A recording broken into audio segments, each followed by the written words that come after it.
KSL Live at 5 starts right now. Coming up next on Live at 5. A jury hands down a massive verdict in an auto pedestrian crash. We spoke to the family and lawyers. Plans were announced today for the Fleet Block area of the growing Granary District in downtown Salt Lake City. We'll show you some of those plans and talk about some of the controversy with this spot coming up. Live and streaming. This is KSL News at 5. Good evening. It was a tragic and deadly collision we first reported back in 2018. A 12-year-old boy hit in a crosswalk in Pleasant Grove by a truck driver who was turning right. More than 7 years later, the case has resulted in a massive $81 million jury verdict against the driver and his employer. News specialist Andrew Adams spoke to the boys' families and lawyers. Andrew?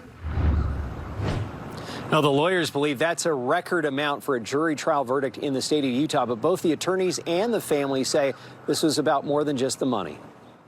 He was incredibly brilliant. He was, in fact, a creative genius. If pictures tell stories, He was already planning a book series and wanted to make it into movies. these tell a tale of potential. Michael was just a brilliant, sweet, amazing son, and we were just so proud of him and who he was. Mandy Madsen says her 12-year-old Michael had ambition beyond his years, I like to compare him to Stan Lee, who wrote Marvel. but all of it was unfulfilled after Michael was killed in this Pleasant Grove intersection 1 week before Christmas in 2018. The truck came from behind him, so he didn't even see that he was going to be hit. The Madsens sued the driver and his employer. There were a lot of factors that showed that it was completely avoidable. Lawyers painted the driver as careless, reckless, and incompetent with a bad record and said his employer knew it. They accused everyone of negligence, as well as the negligent infliction of emotional distress on Michael's two friends who witnessed the crash from just feet away. In order to make that claim, they have to be close enough to the threat of harm that they're inside what's called the zone of danger. In the end, the jury came back with an $81 million verdict in favor of the families, including $7.5 million to each of the friends. You see the verdict, but the reality is that Mandy and Russ lost their son, and they have to live with that. It's every day.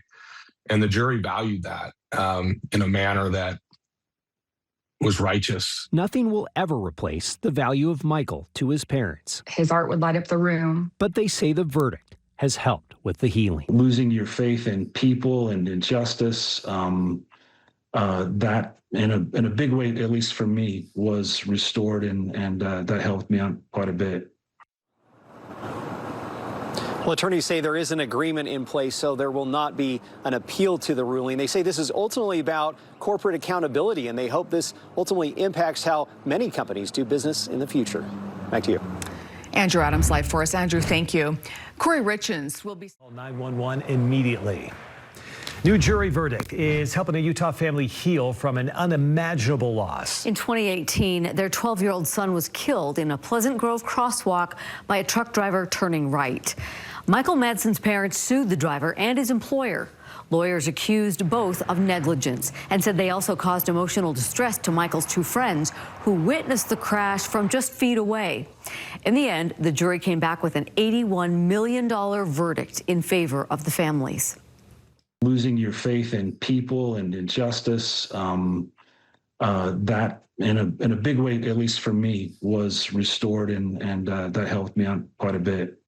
Attorneys say this case boils down to corporate accountability, and they say they hope it will impact how other businesses do business in the future. A bizarre and brazen